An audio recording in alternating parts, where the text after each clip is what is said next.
நீங்கள் கம்ப்ளைண்ட் கொடுங்க மேடம். என் குழந்தைக்கு உடம்பு சரியில்லை, நான் வந்து உங்ககிட்ட ஒரு கேள்வி கேட்குறேன். உங்கள் ஹாஸ்பிட்டலில் இன்ஜெக்ஷன் போட்டு உங்கள் ஹாஸ்பிட்டலில் டேப்லெட் போட்டிருக்காங்க. நீ என்ன கேட்க எப்படி இங்கே போகிறாங்கன்னா உங்களுடைய ஹாஸ்பிட்டலில் இருக்கிறத நீங்கள் எப்படி நீங்கள் அலோட் பண்ணுறீங்க? வந்து 1 ஹவராக வெயிட் பண்ணுறோம். 10 மணிக்கு வரீங்க, ஸ்கூலுக்கு போகிற புள்ள 9 மணிலேருந்து வெயிட் பண்ணுறாங்க. ஓ சரி சரி. ஏங்க அதுக்கு மூடிட்டு கம்மெல்லாம் இருக்க வேண்டிய வார்த்தைலாம் நீங்கள் பேச வேண்டாம், புரியுதுங்களா? என்ன பேசுறீங்க? ஒரு குழந்தைக்கு வெயிட் பண்ணி உங்களுக்கு பார்த்தனா நீங்க வந்து உங்களுக்கு அறிவு இருக்கா கேக்குறீங்க.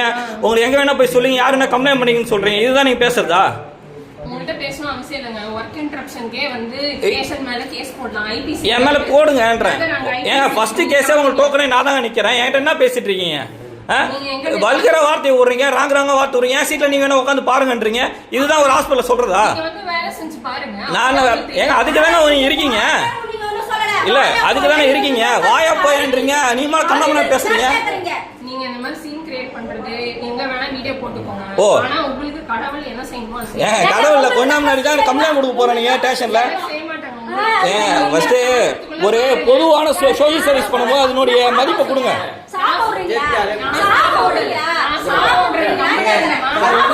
நீங்க கொஞ்சம் இருங்களேன்.